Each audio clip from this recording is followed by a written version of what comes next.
예루살렘이 포위되리라 말씀, 제목으로 말씀 감사하겠습니다.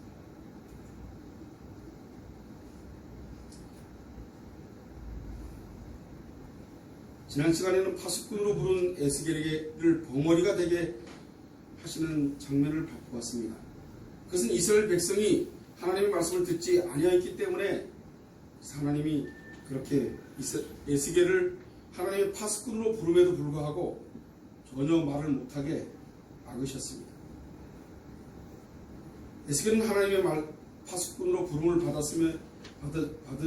받은 후에 하나님의 말씀을 받아 먹었습니다. 그 말씀은 애가와 애곡과 재앙이 가득 찬 말씀이었습니다. 오늘 본문을 보면 그대로 역력치 드러납니다. 에스겔이 아무것도 할 수 없습니다. 꽁꽁 동여 외워져서 숨이 막힐 정도로 390일을 왼쪽으로 누워 있습니다. 그리고 다시 50일을 오른쪽으로 유다의 죄를 감당합니다. 에스겔이 이 일을 감당하면서 즐거울 수가 있겠습니까?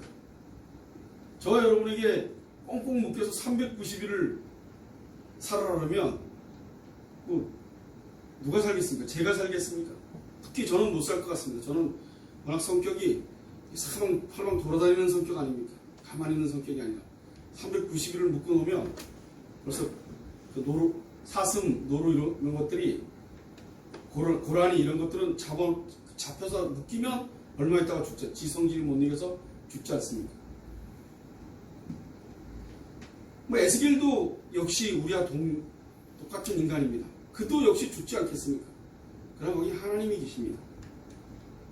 하나님이 하시고 계십니다. 인간이 하는 것이 아니라 하나님이 작정하시고 하나님이 계획하시고 하나님이 그 일을 하시기 때문에 에스겔이 그것을 견딜 수가 있습니다.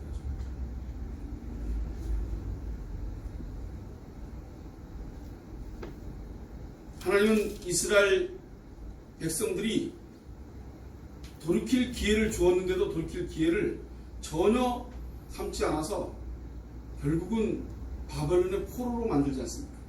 그 포로로 와 있는 그들이 아직까지도 깨닫지 못해서 에스겔을 벙어리가 되게 하는, 벙어리로 그들 앞에 쓸 수밖에 없는 그런 지경으로 만듭니다.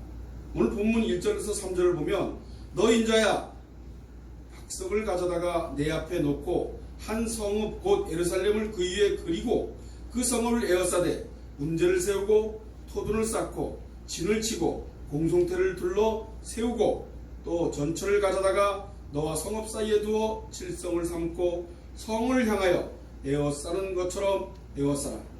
이것이 이스라엘 족속에게 징조가 되리라. 이 박석은 히브리어로 레베나라는 뜻입니다.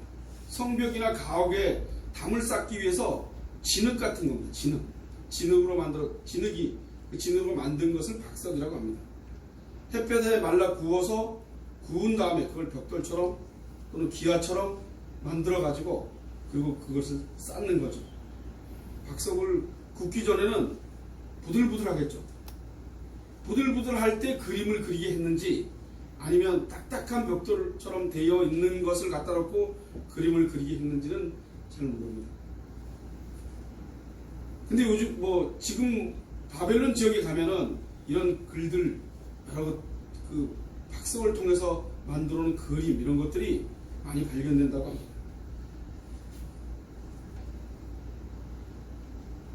그렇게 그려놓고 에스겔 혼자 그것을 그려놓게 하고 에스겔 혼자서 1인극을 하게 하십니다. 그러고 난 다음에 이스라엘 백성들이 그것을 보고 깨닫는지 안 깨닫는지는 중요하지 않습니다. 그들은 그 상징되는 철로 중간을 막아서 전혀 오지 못하게, 그리고 그것을 그대로 그리면 그림이지만 예루살렘을 곳이 쌓아버립니다. 다음 주부터는 여기 이게 뜨면 제가 갖고 있는 히브리어 성경 원본 직역 성경을 내가 띄울 겁니다. 오늘 같은 본문은 내가 읽어봤는데 너무 쉽더라고요. 직역으로 읽으면. 그래서 그 직역 성경으로 김지석하고 칠할해서 두 번 읽겠습니다. 성경을 한 번 읽는 게 아니라 두 번 읽겠습니다. 이사야서 59장 2절에 보면 오직 너는 너희 죄악이 너희와 너희 하나님 사이에 내었고 너희 죄가 그 얼굴을 가리워서 너희를 두지 않으시게 하느니라. 여러분, 이스라엘 백성 자체는 이사야 시대도 그렇고 지금 에스겔 시대도 그렇고 또 우리가 백성 아닙니까? 하나님의 백성들은 오늘 이 본문 지금 이사야서 59장 2절에 있는 말씀처럼 오직 너희 제약이 너희와 너희 하나님 사이를 내었고 너희 죄가 그 얼굴을 가리워서 너희를 듣지 않으시게 합니다.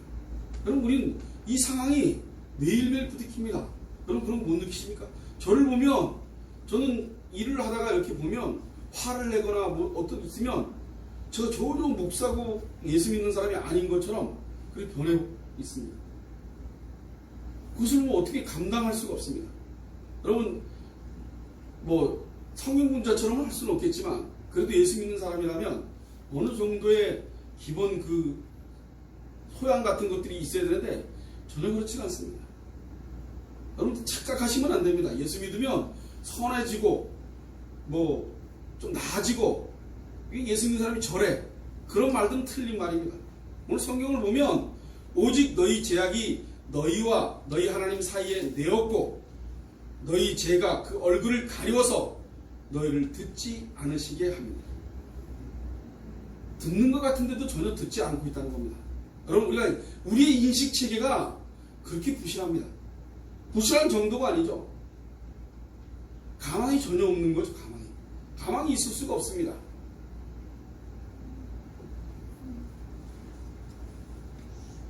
그 성읍이 이스라엘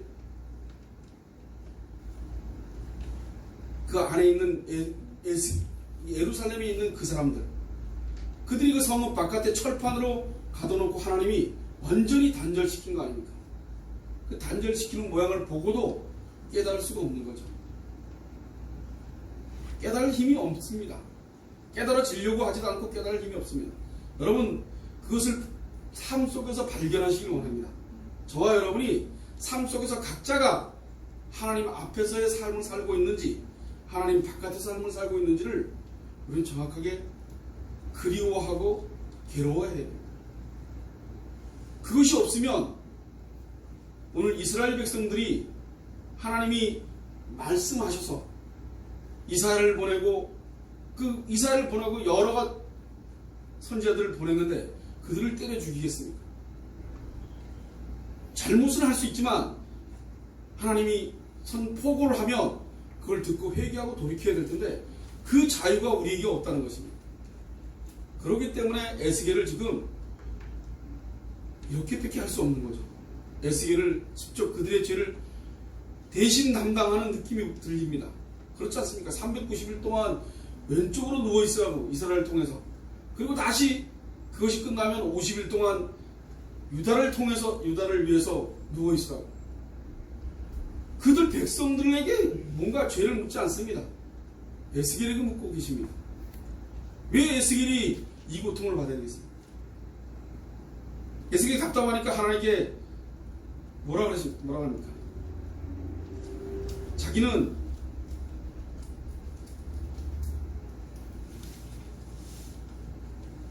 부정한 떡을 먹거나 그러지 않았다고. 한 번도. 인분을 갖다가 불을 태워서 그래서 곡식을 구워서 먹으라 그러니까 하나님, 나는 아직까지 내가 살면서 그렇게 더러운 음식들을 먹지 않았습니다. 죄를 짓는 음식을 먹지 않았으니, 그렇게 얘기하니까 하나님이 쇠똥으로 인분을 대신하라고 말씀하지 않습니다.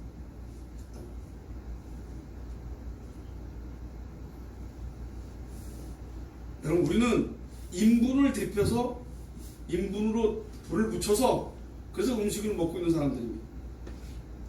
그렇지 않습니까? 하나님이 그런 벌을 내리십니다. 근데 우리는 그런 벌에 대해서 감각이 완전히 무뎌져 있습니다. 저를 비롯하여 너무 무뎌져 있습니다. 어찌 이렇게 무뎌져 있는지 모르겠습니다. 저를 보면 너무 무뎌져 있습니다. 감각이 살아나지가 않습니다. 알긴 알겠는데 머리로만 아는 거지 내 몸속에서는 전혀 알고 있지 않습니다. 겉으로만, 건성으로만 알고 있는 겁니다. 그러니 건성으로 알고 있으니 옛것이 전혀 사라질 수가 없는 겁니다. 그럼 죄를 죽일래 죽일 방법이 없습니다. 끊임없이 예수님만 찾을 수밖에 없습니다. 예수님이 안 오셨다면 끝장난 거죠. 예수님이 2000년 전에 십자가에 돌아가지 않으셨으면 저는 끝장났습니다. 완전히. 목사인데도 완전히 별발 틀리지 않습니다. 여러분, 목사라 해서 여러분들과 틀린 삶을 살아낼 것 같습니까? 그건 거짓입니다. 똑같습니다. 성경을 좀 더 안다고요? 아는 지식을 아무리 많이 알고 공부를 하고 기도를 하고 아무리 해보십시오. 여러분들과 나은 게 없습니다. 조금 더 알아서 조금 더 찔림을 덜 받, 그것도 저로선 잴 수가 없습니다. 도토리 키재기보다 더 할 겁니다. 여러분들은 기끼니 도끼니 정도지 클 수가 없습니다. 생각 자체가 하나님 중심으로 삶을 살아낼 수가 없습니다.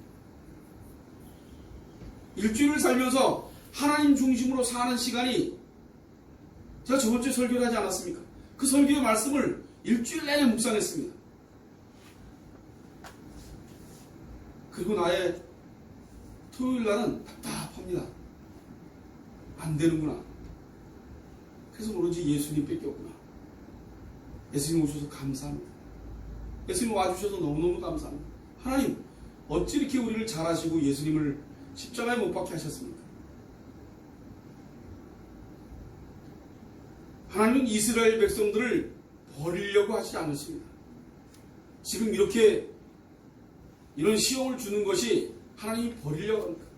어떻게든지 구원해서 언약을 맺었던 그 언약을 잊지 않게 하기 위해서입니다. 그 언약 백성들을 언약 안에서 끝까지 끌고 가기 위해서입니다. 여러분, 저와 여러분이 아무리 개차반이라도 관계없습니다. 그냥 놔두시지 않습니다. 이스라엘 백성처럼 바벨론의 포로로 끌려가서 가진 고난을 다 받게 하죠.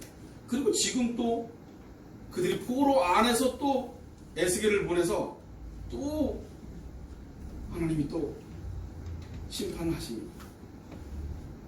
그러나 그 심판은 믿는 자들에게는 구원이라는 겁니다. 구원. 우리는 고통스러운 것 같아도 고통스러운 것이 아닙니다. 그 고통이 있었기에 구원을 받았습니다. 여러분, 이사야가 오직 너의 제약이 너희와 너희 하나님 사이를 내었고 너희 죄가 그 얼굴을 가리워서 너희를 듣지 않으시게 합니다. 듣지 못하게 한다. 무서운 일입니다. 하나님이 우리를 듣지 못하게 한다. 우리와 하나님 사이를 철판으로 막아서 전혀 듣지 못하게 하고 있습니다. 여러분, 우리 인간이 하나님을 알아내는 방법이 어디 있습니까? 성경 외에 어디 있습니까? 근데 이 성경을 책으로 읽으면 어떻게 알아낼 수 있습니까? 성경에 있는 이 말씀이 살아서 운동력 있지 않고는 우리를 자조지할 수가 없습니다. 본문 4장과 4절에서 8절을 보면 너는 또 좌편으로 누워 이스라엘 족속의 죄악을 당하되 내 눕는 날수대로 그 죄악을 담당할지니라.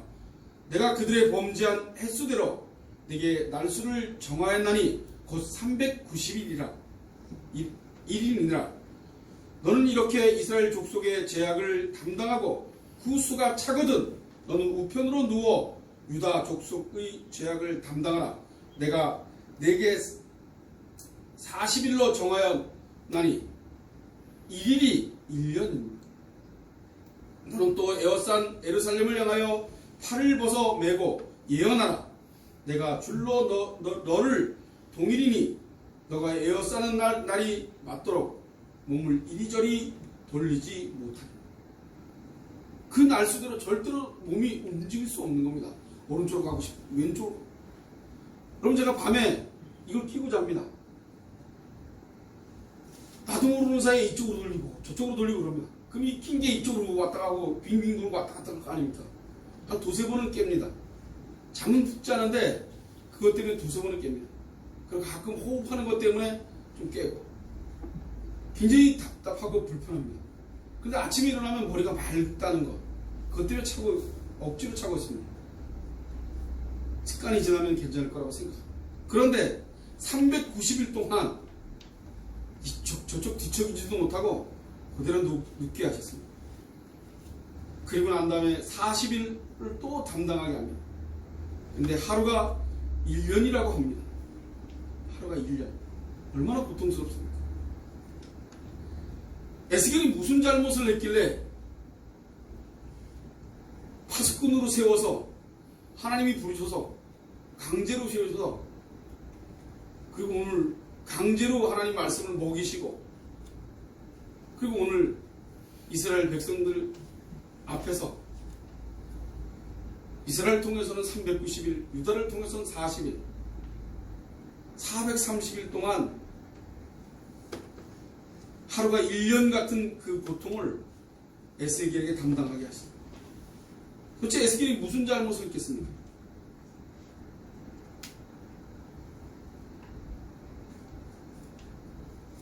이 24장에 보면 아내가 먼저 죽습니다.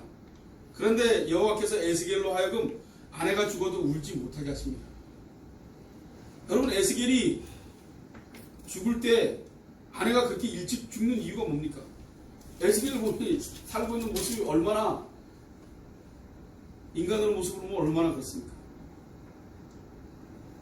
저거 뭐 사는 것 같지도 않고 저러고 땅바닥에 누워서 저러고 꿈쩍을 하고 있으니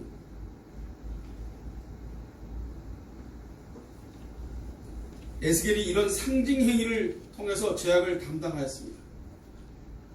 그리고 뭐 많은 학자들은 에스겔이 대속 제물이나 대속으로 한 게 아니냐 뭐 여러 가지 말들이 있습니다. 그러나 예수님 같은 대속은 될 수가 없습니다. 그러나 분명히 상황 속에서 보면 이스라엘 대신 고통을 받고 있습니다.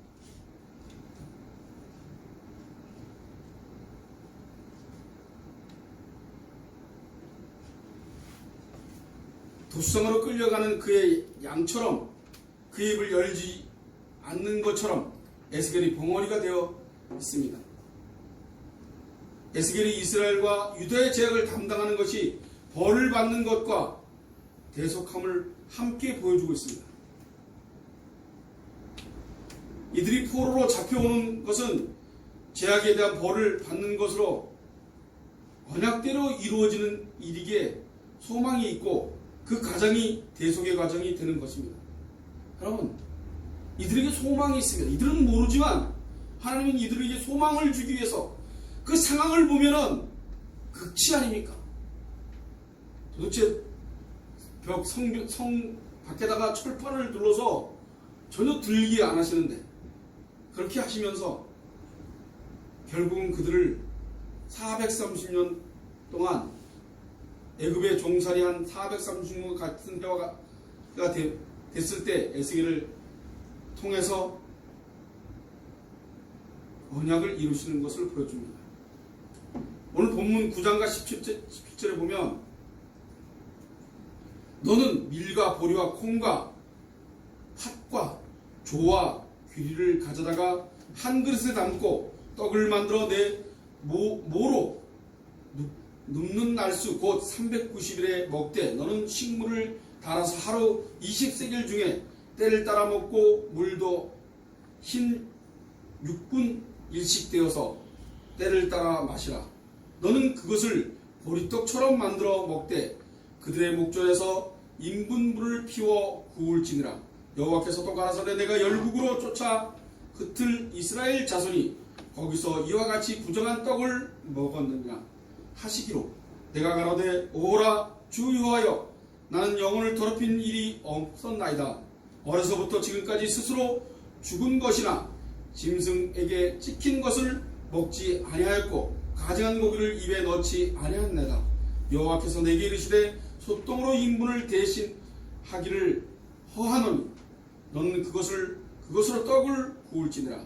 내가 내게 이르시되 인자야 내가 예루살렘에서 의뢰하는 양식을 끊으리니 백성이 경겁 중에 떡을 달아 먹고 민답 중에 물을 데워 마시다가 떡과 물이 결핍하여 피차에 민답하여 하며 그 죄악 중에서 쇠하리라고 말씀합니다. 에스겔이 이스라엘이 죄를 담당하는 그 날수 동안에 먹을 양식과 물에 대하여 말씀합니다. 6가지 혼합 곡식물을 떡에 만들어서 옆으로 눕는 날수대로 먹는데 그 양이 20세겔과 물은 6분의 1 흰이라고 합니다. 이것이 한 끼의 식사의 분량으로 부족한 양입니다. 그러므로 굶어 죽지 아니할 정도 양만 저울에 타서 먹어야 합니다. 죽지 않을 정도만 먹게 합니다. 음식과 물을 저울에 달아서 먹는다는 것은 성이 포위되거나 포로로 잡혀간 상황에서 음식이 휘접하게 되는 것을 보여주는 상징적인 행위입니다. 그리고 떡을 구워서 그 후에 인분에 구워 먹으라고 합니다. 인분은 성경에서 부정한 걸로 여겨집니다. 그런데 이 인분으로 떡을 구워 먹으면 부정하게 되기에 이스라엘 자손은 자기 영혼을 더럽힌 적이 없다고 합니다. 여러분, 자기 영혼을 더럽힌 적이 없다고 합니다. 레위기의 26장에 보면 1절서부터 13절까지는 하나님이 모든 언약을 순종하면 복을 받지만 14절서부터 46절에서는 불순종하면 저주를 받는다는 말씀을 합니다. 저주의 말씀이 복을 받는다는 말씀보다 더 훨씬 많습니다. 지금 이스라엘 백성이 바벨론의 포로로 잡혀온 이유가 레위기 26장에 다 나와 있습니다. 14절부터 보면 그러나 라고 시작하면서 모든 명령과 규례를 준행하지 아니하면 재앙을 내린다고 합니다. 그리고 파장한 것을 대적이 먹으며 여호와께서 이스라엘을 치신다고 합니다. 그래도 청정지 않으면 7배의 심판을 주어진다고 합니다. 18절로 22절에 보면 하늘이 철과 같이 되고 땅이 녹과 같이 된다. 말씀은 기근을 말합니다. 그러므로 모든 수고와 헛되게 하겠다고 아주 강하게 말씀하고 있습니다. 이렇게 해도 청정하지 않는다면 다시 7배의 재앙을 내리신다고 합니다. 들짐승을 보내어 자녀를 움키고 가축을 멸하며 너희의 수요를 줄인다고 합니다. 이런 일을 당하여도 주께로 돌아오지 않으면 다시 7배의 재앙을 더한다고 합니다. 결국은 최종적인 재앙이 일어난 것이 바로 바벨론의 포로로 끌려갑니다.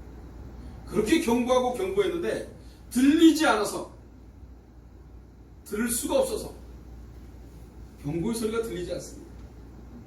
지금도 저와 여러분이 주님이 경고하는 경고의 소리를 듣지 못하고 있을 수도 있습니다. 저라고 들을 수 있겠습니까? 성경이 이렇게 얘기하고 있으니 듣지 못하고 있는 것. 여러분, 지금 우리가 살고 있는 이 현 상황을 보시면 얼마나 점점 우리가 죽고 나면 우리 젊은 세대는 예수 믿는 사람이 몇 없습니다. 몇 없을 겁니다. 우리 자녀들도 우리가 어려서 신앙생활한 것처럼 신앙생활하지 않습니다. 우리는 하루 예배를 빠지면 죽는 줄 알았습니다. 그리고 교회를 가는 것이 전 삶 속에서 직장생활보다도 교회를 가길 동원했습니다. 그리고 교회 가는 날을 기다렸습니다. 제 동생은 주일날 더 먼 곳으로 예배 시간 전에 보초를 나가라 그러길래 그 보초 가는 곳에서 울고불고 하면서 하나님, 난 교회 가고 싶은데 펑펑 울었답니다. 근데 한참 있다가 병장인 안식교회 다니는 사람이 그걸 알고 대신 올라와서 서주고 넌 교회 가라 그러고, 이게 이등병 때입니다. 그렇게 하나님께 예배 드리는 것을 중요시 여긴 우리 세대하고는 완전히 틀립니다. 하나님이 지금 경고하고 계십니다.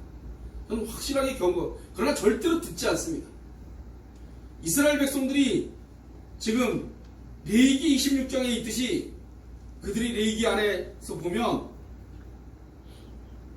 다시 7 혼쭐이 나고 다시 7번, 다시 7번, 다시 7번, 그리고 난 다음에 바벨론으로 포로로 안 돼서 지금의 상태에 이르는 겁니다.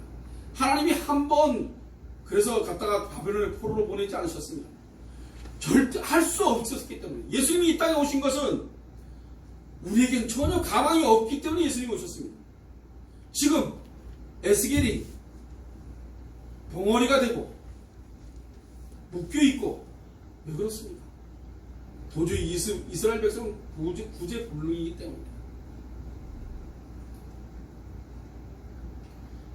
레위기 26장 26절에 보면 내가 너희 의뢰하는 양식을 끊을 때 열 여인이 한 화덕에서 너희 떡을 구워 저울에 달아 주리니 너희가 먹어도 배부르지 아니하리라.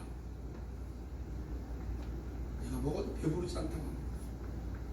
그러므로 양식을 저울에 달아서 먹는 상징적 행위를 통해서 지금 바벨론의 포로로 잡혀온 그들에게 레위기 26장의 말씀을 성취되는 것으로 보여줍니다. 이스라엘은 하나님께로 돌아오지 않습니다. 그래서 더욱 심한 재앙이 쏟아지는데 자신이 자식을 잡아먹는 일까지 북이스라엘에서 일어납니다. 결국 포로로 잡혀가게 하심으로 약속의 땅은 오히려 안식을 하게 됩니다. 레위기 26장 40절로 46절에 보면 이렇게 말씀하고 있습니다. 그들이 자기 죄와 그 열조의 죄와 및 그들이 나를 거스리는 허물을 자복하고 또 자기들이 나를 대항하였으므로 나도 그들을 대항하여 그 대적의 땅으로 끌어갔음을 깨닫고 그 할례를 받지 아니한 마음이 낮아져서 그 죄악의 형벌을 순히 받으며 내가 야곱과 맺은 내 언약과 이삭과 맺은 내 언약을 생각하며 아브라함과 맺은 내 언약을 생각하고 그 땅을 권하리라. 그들이 나의 법도를 싫어하며 나의 규례를 멸시하였으므로 그 땅을 떠나서 사람이 없을 때 땅이 황폐하여 안식을 누릴 것이요 그들은 자기 죄악으로 형벌을 순히 받으리라. 그런즉 그들이 대적의 땅에 거할 때 내가 싫어버리지 아니하며 미워하지 아니하며 아주 멸하지 아니하여 나의 그들과 세운 언약을 폐하지 아니하리니 나는 여호와 그들의 하나님이 됨이라. 내가 그들의 하나님이 되기 위하여 열방의 목전에 애굽에서 인도하여 낸 그들의 열조와 맺은 언약을 그들을 위하여 기억하리라. 나는 여호와니라. 이상은 여호와께서 시내산에서 자기와 이스라엘 자손 사이에 모세로 세우신 규례와 법도와 율법이니라 했습니다. 이스라엘 백성이 여호와께 대항함으로 여호와께서 그들을 대항하여 그들의 원수의 땅으로 끌려갔음을 깨닫고 그 할례를 받지 아니하는 마음이 낮아서 그들의 죄악의 형벌을 기쁘게 받으며 여호와께서 야곱과 이삭과 아브라함과 맺은 언약을 기억하고 그 땅을 기억할 것이라고 합니다. 죄악의 형벌을 기쁘게 받으며 어떻게 죄악의 형벌을 기쁘게 받겠습니까? 여러분들이 모르는 고난을 받습니다. 여러분들이 죄를 어떻게 짓는지 몰라서 이게 무슨 죄인지 몰라서 그 고난이 왜 하나님 나한테 이런 어려움을 주십니까? 라고 죄인답게 또 얘기하고 있는 겁니다. 죄진 자에답게 얘기하고 있는 겁니다. 이스라엘 백성들이 계속 그랬으니까 저와 여러분 그럴 수밖에 없는 존재들입니다. 그러나 성령께서 우리 예한교회 성도들을 깨닫게 하셔서 진정한 고난이 무엇인지를 찾아내길 간절히 원합니다. 고난은 예수가 나와 함께 있지 않는다. 내가 하나님의 백성답게 삶을 살아내지 못하는 것. 그것이 참 고난을 우리 예한교회 성도들에게 매일매일 다가오길 간절히 원합니다.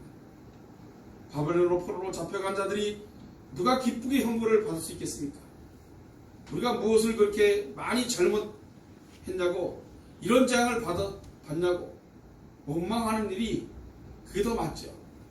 순수히 포로로 잡혀가서 재앙을 받는 것이 하나님 뜻이라고 에레미야 선지자가 선포했을 때 그를 죽이려고 했습니다. 말도 안 되는 소리야. 너들 조금씩 끌려간다. 정신 차려라. 에레미야를 죽이려고 했습니다. 여러분, 우리는 끌려가도 마땅한 인간들입니다. 그런데 우리는 그것이 나에게 죄가 없기 때문입니다. 자기중심적인 내 생각이 꽉 차 있으니 나는 죄인이 아니고 난 이렇게 잘 살았어요. 내가 목사가 돼서 얼마나 어렵게 살아. 난 목사만 아니면 사업을 하고 해서 돈 벌어서 이렇게 편하게 좀 나도 일찍 끝나서 놀러도 가고 여행도 가고 그럴 수 있는데 라고 생각하죠. 착각입니다. 착각입니다. 주님 안에 있는 것, 좀 더 힘들게 살아도 주님을 조금이라도 다가갈 수 있는 곳, 주님이 나의 주인 되어 주시는 곳, 그것이 희망이요, 그것이 우리에게 욕망으로 치솟아야 됩니다. 욕망. 젖과 꿀이 흘렀던 가나안 땅은 돌짝밭입니다. 황토 있는 옥토가 아닙니다. 거기 하나님이 함께하고 있다는 것, 하나님이 계신 곳이 젖과 꿀이 흐르는 땅입니다. 우리는 하나님이 계신 그곳이 젖과 꿀이 흐르는 땅인데, 우리 인간들의 눈으로 봐서는 지금 살고 있는 내 모습, 남들처럼 좀 잘 살고 좋은 집 짓고 좋은 거 먹고 놀러가고, 그것이 젖과 꿀이 흐르는 건지 깨닫습니다. 여러분, 그 형벌에 기쁘게 받을 수 있는 사람의 힘으로는 절대로 될 수 없습니다. 예수님이 지금 우리에게 7번씩 해도 우리가 못 알아들어서 바벨론의 포로로 끌려가게 한 그 당함을 기쁘게 받게 하는 것은 인간의 힘으로 할 수 없습니다. 오직 주의 영으로만 할 수 있습니다. 여러분, 그것이 은사요, 은혜요, 그게 복입니다.